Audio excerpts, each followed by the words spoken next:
Hello and welcome back to the next episode of the Self-Development with Tactics podcast that I just see now that I'm there. Pretty rad. And today we go ahead with something you can't actually see right now because it's always a little bit of pity with this program. I'm using OBS. It's working so extremely fine. There are so many options you can make. You can just, there are so many options you can definitely just, work around with and just, if you the interface itself is a little bit complicated. I do just have to admit this, but such in general, it's a very, very good program at my point of view. Still, it uses up a lot of energy of your CPU, so a great percentage of it. So now it's at 24.3%, which is definitely a lot, and this is basically the reason why he's so loud sometimes. Which is definitely something you just have to be aware of. And but if you have a great microphone, for example, a better one that I have, then everything should be fine, I think. And especially if you're using something else like a MacBook, where the fans are definitely right in front of you and they can definitely be heard.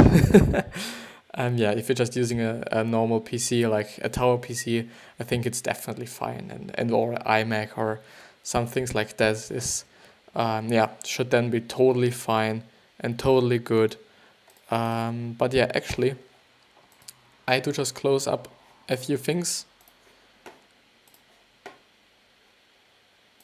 so that I can be sure that everything is okay.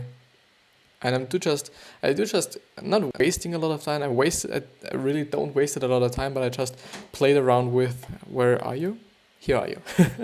I played around with the Facebook ad manager because I'm just really, quite looking forward to just making my own ads and seeing, okay, how I can do this, if this is really working or as good working as a lot of people just say, because, I can actually make an ad for one buck, or it's actually €1. And with that, I could reach basically, let me see. I could basically reach between 250 and 1,500 people a day. And this only costs me €1, which means that I'll just calculate it for you. Let's say 250 through 1. Yeah, that's not the best idea. Wow, this is, never mind. So we go ahead with Daniel H. Pink and How to Sell, or To Sell is Human. And in this book, if you don't know, and I do just have to refresh myself as well, this book is all about why we are all selling, us, all the time, and why selling is something that's, basically human, and which is also something that's quite necessary for us. And the last time, which was yesterday, so if you're looking forward to just having the first episode of it or the first part of it, definitely check out the other episode. It's quite great, I think, even though it's fairly difficult to just read for me and digest for me. But I definitely think that, you will get a lot out of it, even if I don't, because I just read it and you can read along with me if you're watching the YouTube video. I will just try to speak as clearly as possible so that everything is understandable and everything can be used or understood. But what I wanted to say is that this book actually or an example I made yesterday is that, we all just, we all are just selling. And selling for me is something, you give something in exchange for getting something, or getting something which also means that, if you're giving love, in exchange you might get love as well, or in exchange you might, get nothing. This would then be a fucked up deal, and you definitely just fuck this one up. But we will go ahead with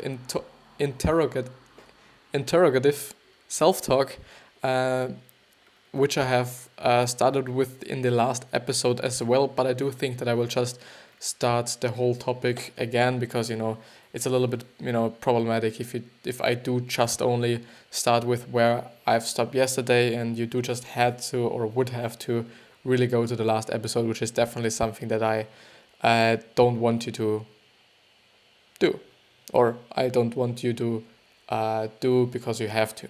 Yeah. So interrogative self-talk.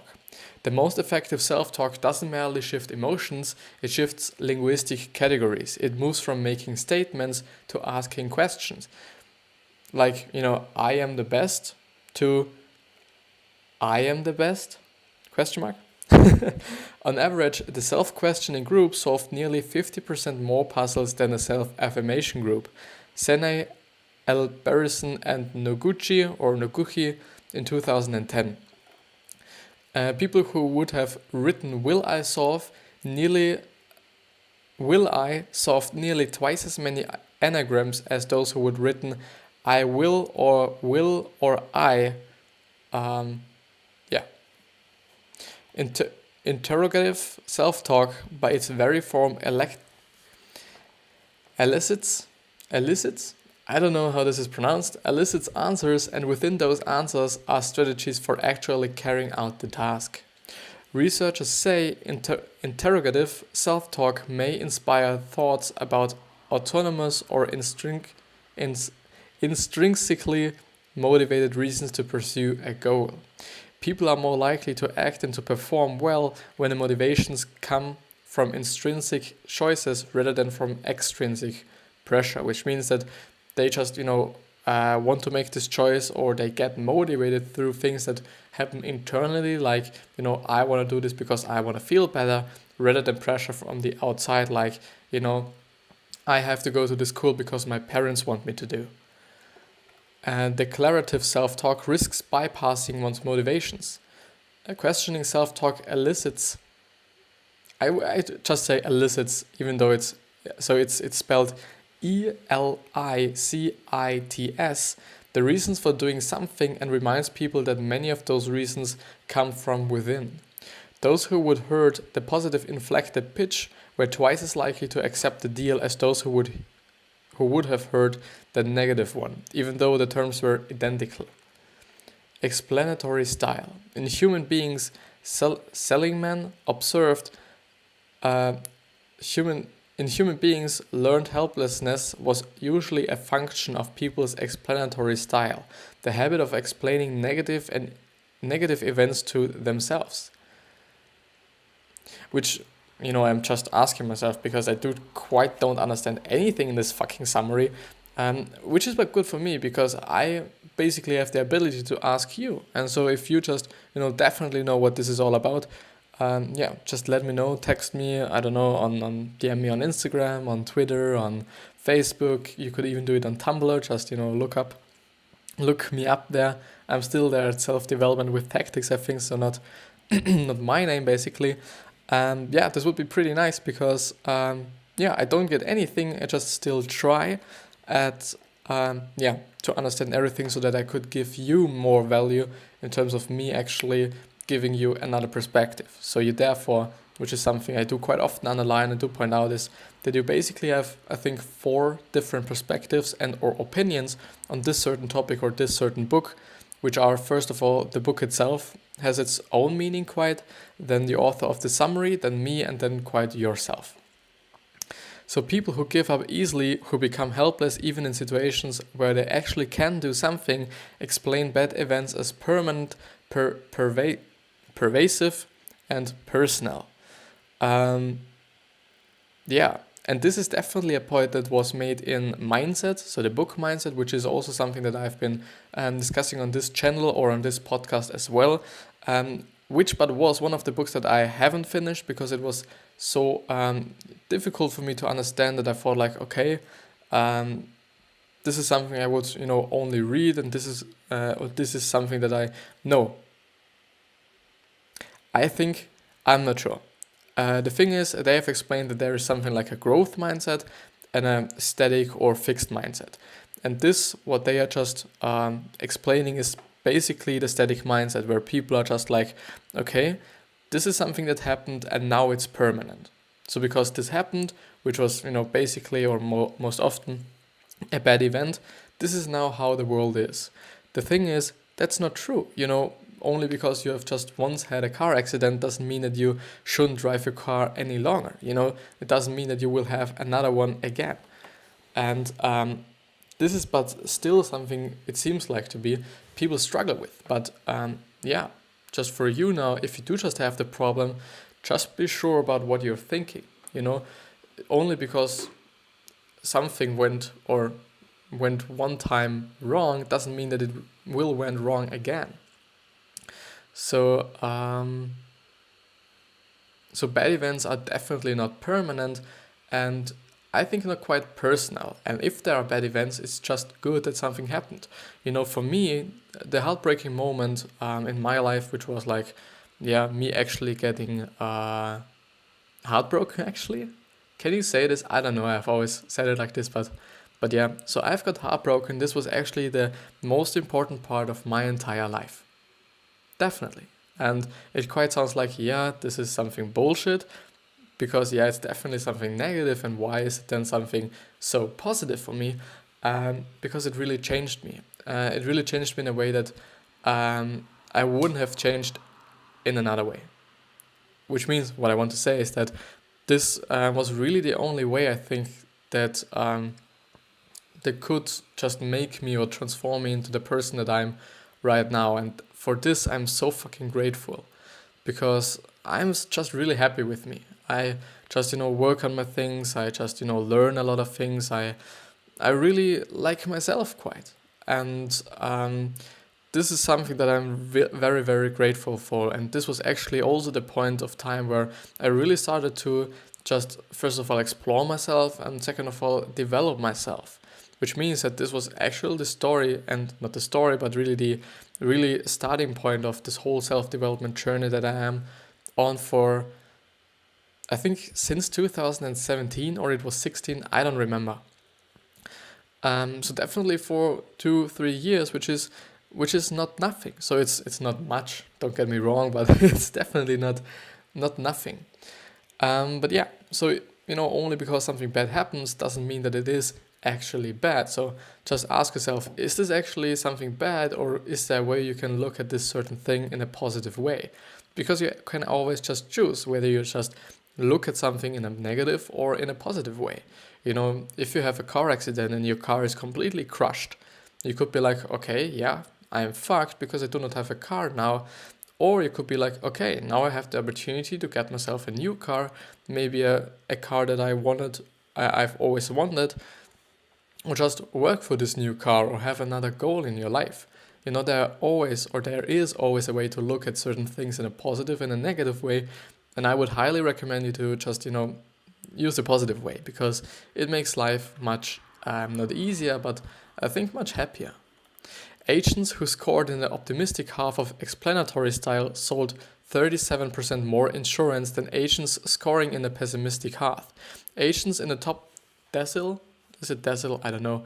Sold 88% more insurance than those in the bottom decile? I don't know.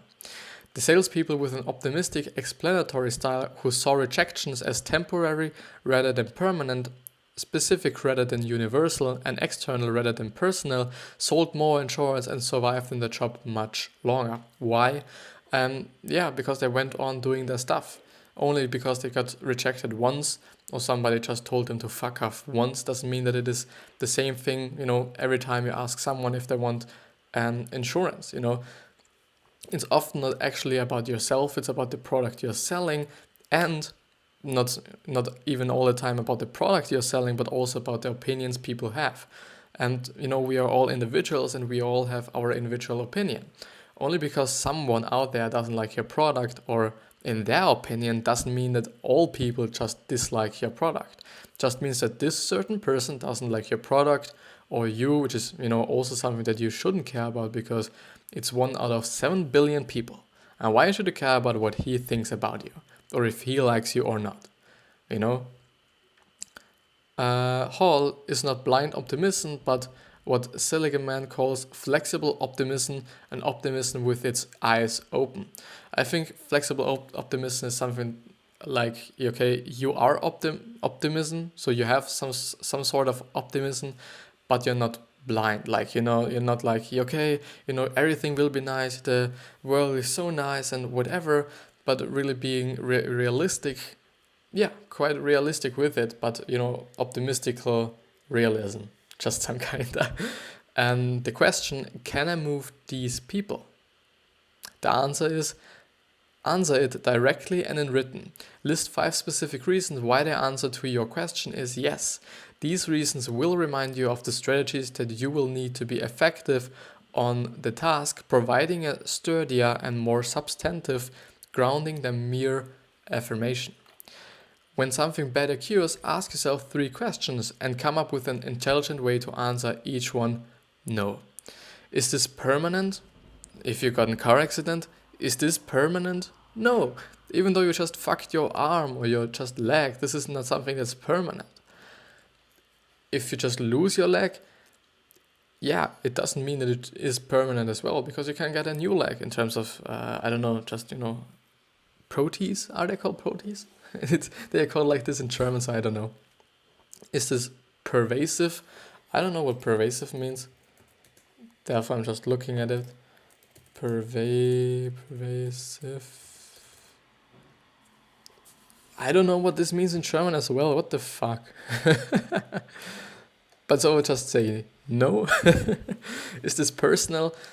Definitely not. If you have a car accident, why would it be personal? This is just something that happened, and yeah, it has nothing to do with you. The more you explain bad events as temporary, specific, and external, the more likely you are to persist even in the face of adversity. Definitely. It just seems to be so obvious, but I think a lot of people just live in a way, or live in a just place, or live in a mindset where everything is like, this is permanent, you can't get out of this is just what it is, and everything is so bad and whatever. And a lot of people just, besides that, don't see how grateful they actually should be. A lot of people just be like, okay, yeah, everything is so bad, and I do not got 1,000 likes on this certain picture and whatever, which is total bullshit, because some people just have to walk several miles to get just clean water, and we just go to the tap and just, turn it on, and we get fucking fresh water out of the fucking pipe. And that's it. And we just complain about not having enough likes, not having enough friends on Facebook, not having enough, clicks on our videos. Yeah, this is definitely something I quite complain about. Not complain about, because I really just force myself to not complain about this, because I do really just want to fall in love with the progress or the process of making these videos, and just progressing in terms of actual being able to make better videos every single day, or being able to speak a better English every single day, which is something that's not working all the time, but it's a progress. Sometimes you fall behind, sometimes you just go further and further and further, and just eventually I come to the point where I say, okay, this is or was some kind of my goal, when I kind of do have my audience, or when I kind of do have a lot of clicks or a lot of likes, or at the end I think the most important thing is that I can help people and I can give value to you. This is something that I as well just remind myself pretty often on, and I just really want to just train myself on really just only seeing this side of the whole thing. Yeah. The more you explain, I've read that. Enumerate and embrace. One way to remain buoyant. What the fuck is this? This is a word I've never heard in my fucking entire life. What the fuck? One way to remain... I get it now. One way to remain buoyant, I don't know, is to acquire a more realistic sense of what can actually sink you. You can do that by counting your rejections and then celebrating them. It's a strategy I call enumerate and embrace. Enumerate and try actually counting the no's and you get during a week.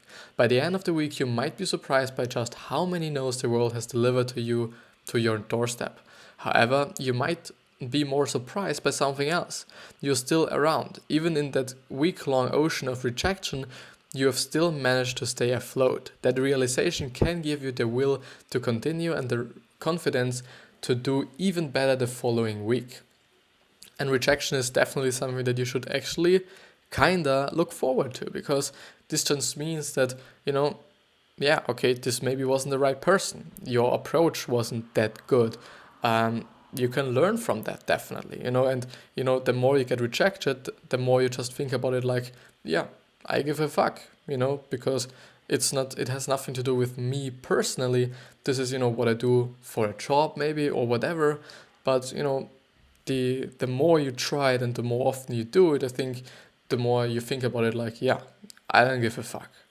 Embrace, it was my way of showing that I didn't quit. Goldberry says, I got all these rejections but kept going.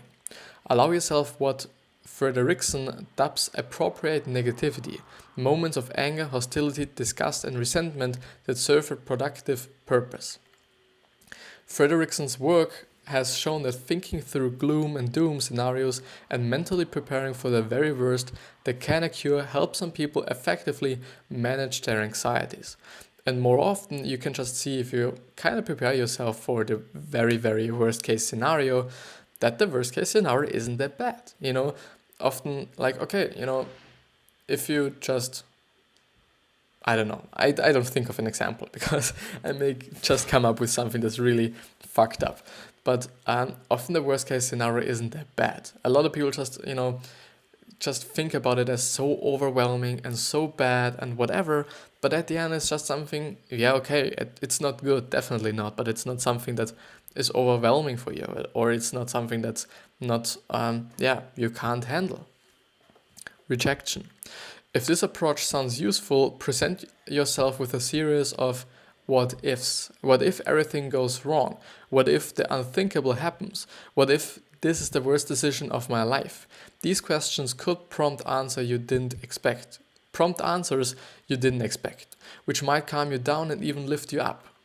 One way to reduce their sting of rejection, and perhaps even avoid one altogether, is to preempt the rejecter by writing a rejection letter yourself. Yeah, why not? Once the rejection is written, its consequences can seem far less dire. And this is, I think, just the thing that I was talking about, which is just, most of the time the worst case scenario isn't that bad as a lot of people think about it.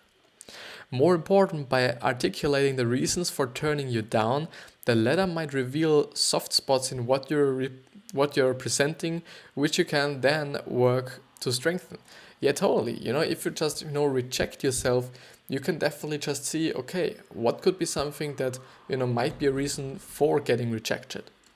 It definitely has nothing to do with your personality. I don't think, yeah, maybe, just, but even if, just don't give a fuck about it, I just always think about a person who is just, knocking on your door and who wants to sell you a vacuum, whatever it is called.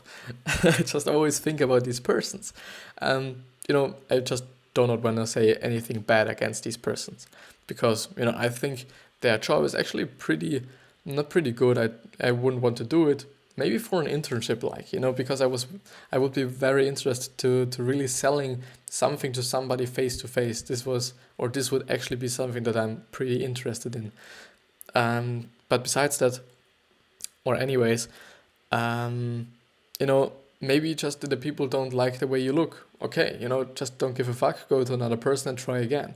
But maybe as well your approach isn't that good, or your product is just bad, or whatever, or they aren't, the right people for your product. There are a lot of things you can just be like, okay, I don't give a fuck about, but there are also quite a lot of things that you can be like, okay, is there something I can do better? Is there something I can learn from this rejection?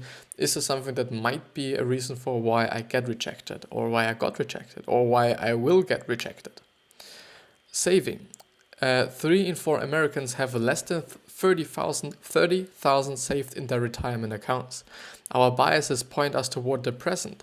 So when giving a choice between an immediate reward, say 1,000 right now, and a reward we have to wait for 1,150 in 2 years, we will often take the former even if it's in our own interest to choose the later. That's definitely a point a lot of people make. Yeah, totally. Most of the time, people just go for the now satisfaction and the pleasure they get by doing something, at this point of time. It's the same thing with alcohol. You just, drink alcohol even though you just know that, tomorrow you will be totally fucked. You're smoking because you get the pleasure now, even though you know that, in 50 years you might have cancer. This is just, in our human, I don't know, nature, I think, and it makes sense, because years ago we just had to crave for food, we had to crave for water, and therefore we would rather drink something now than just, someday, because it was available now. And I think this is also some kind of the problem with food nowadays, because we all just, have these biases and these systems in our head because of nature and because of our evolution and, such things that, food wasn't something that was available all the time 10,000 years ago, when we all were just, the Homo sapien, which was actually a pretty interesting thing. Yuval Noah, this great author who was or has written a short summary of humankind, which is definitely a good read, and I just wanted to go through it as well. Maybe I will find a summary of it because it's so fucking interesting. But anyways, it is about, the human race and, why we even exist and whatever. And the thing is, we are the Homo sapiens, which is called the wise human or the wise something, I don't know. But there actually were a lot of other humans as well, like the Neanderthaler or, some other human beings. And we are just the Homo sapiens. Homo is like the race, which stands for human, and sapiens is just, who we are. It's like you have a white lion and you have a yellow, orangish lion. This is just the same thing. The thing is that, everything but the Homo sapiens just died. And that's the reason why we are here right now, because everyone else died. And those who saw images of their current selves, call them the Me Now group, directed an average of $80 into their retirement account. Those who saw images of their future selves, the Me Later group, allocated more than twice that amount, 172. And those who saw the image of themselves at age 70 saved more than those who would have simply seen a picture of a 17-year-old. Harrisfield. I don't know, is this a place? Maybe. The problem we have saving for retirement, these studies showed, isn't only our meager ability to weigh present rewards against future ones. It is also the connection, or rather the disconnection, between our present and future selves. Envisioning ourselves far into the future is extremely difficult.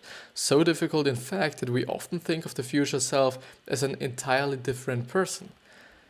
This conceptual shift demonstrates the third quality necessary in moving others today: clarity, the capacity to help others see their situations in fresh and more revealing ways and to identify problems they didn't realize they had. I think this is actually a thing. Clarity is definitely a thing, because often it feels like, we don't see some things that are just so in front of our fucking faces, because we are so, exposed to so much information and so much, information and connection, and, there is social media and there's other media, and but I don't quite know how I should explain what I say, because there is some kind of a great sentence. It's not a sentence, but sometimes you can't just see a tree in the wood. Oh, fuck, that was so hard. I don't know. I hope you mean, or hope you know what I actually mean. Um, Problem finding. The ability to move others hinges less on problem solving than on problem finding. Yeah, yeah, I understand this. A lot of people just, try to find problems instead of pretty much, solving the problems they actually have right now. As someone saw it, because it's a name I shouldn't pronounce. The first group was trying to solve a problem. How can I produce a good drawing? And the second was trying to find a problem. What good drawing can I produce? When he tabulated the ratings, again this name, discovered that the experts deemed the problem finders' works far more creative than the problem's solvers. Okay, this is now definitely a shift. So it's better rather to say what good drawing can I produce rather than how can I produce a good drawing. Okay, I'm just trying to memorize it a little bit and put it into different situations where I could have used this situation or this kind of technique. In subsequent research, and other scholars found that people most disposed to creative breakthroughs in art, science, or any endeavor tend to be problem finders. You can raise that question by framing your offering in ways to contrast with its alternatives and therefore clarify its virtues. The following 5 frames can be used in providing clarity to those you hope to move. I will go with the first one because I'm actually already 30 minutes in or 2. I will see. Let's see. Okay. Rejection. Or should I just cancel this episode? Because this would actually be a great thing to have fully in the next episode. But on the other side, I quite feel like, okay, there was quite something in this episode. Don't get me wrong, but there could have been more. And I could just use the time that I would just, use afterwards to just talk with you for actually providing you with this kind of rejection. Yeah, I will go through it because it's more about you, not about me having a great episode, but yeah. Fuck it. Fuck. Problem finding, the less frame. Of the consumers who visited the booth with 24 variations or varieties, only 3% bought jam. The booth with a more limited selection, 30% made a purchase. Adding an inexpensive item to a product offering can lead to a decline in consumers' willingness to pay. So adding an inexpensive item to a product offering can lead to a decline in consumers' willingness to pay. Framing people's options in a way that restricts their choices can help them see those choices more clearly instead of overwhelming them. And I do think this is quite a great way to just some kind of limit your own options as well. If you do think like, okay, these are such a lot of options, definitely just be like, okay, first of all, something I always talk about, make options or make decisions based on your values and goals.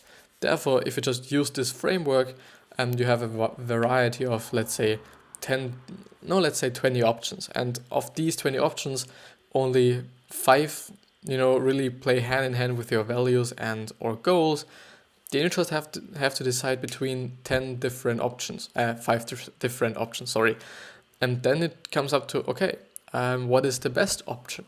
And there you just really have to be clear and really have to be truthful to yourself as well, because often we just search for the result we want to, have as a result. And we would also pick that even though we just, know and we just understand and we just know that this is never the right option. It's only because we want it to be the right option. It's not, but we want it. Yeah, the experience frame.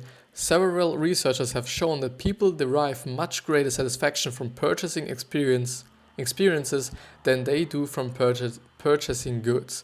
Even when people ponder their future purchase, they expect that experiences will leave them more satisfied than physical goods. Yeah, goods. Framing a sale in experiential terms is more likely to lead to satisfied customers and repeat businesses. This is definitely the truth because people always, tend to buy feelings and, as we can now see, experience as well, and or just experience in terms of, jumping out of a plane with a fucking wingsuit is definitely an experience, not like, you're working 15 years at a company and you just, look at this as experience. No, but can you actually see me? Because it's getting quite dark here. But yeah, I think this is it with this episode. Talking today also went not quite that well, not as well as I just wanted it to have. Maybe it's only because of the contrast I have for yesterday or have with yesterday, because yesterday everything went so fucking good in terms of talking. I was so, I was speaking so fast and so clearly as well, and I think so fluently that I was just surprised by myself, and I was, talking today and yesterday quite a lot about this certain moment that I had. I had to just, see that it's glitching even more. I hope it's not disturbing for you. But I wish you health, wealth, success, happiness. I hope you're giving back something, because giving back is important. And I hope you have a great legacy, and therefore just be nice to the people. Make someone day by just giving them a compliment or smiling at them. And there are so easy ways to just make someone's day way better than it is right now. With that being said, I hope you have a wonderful day.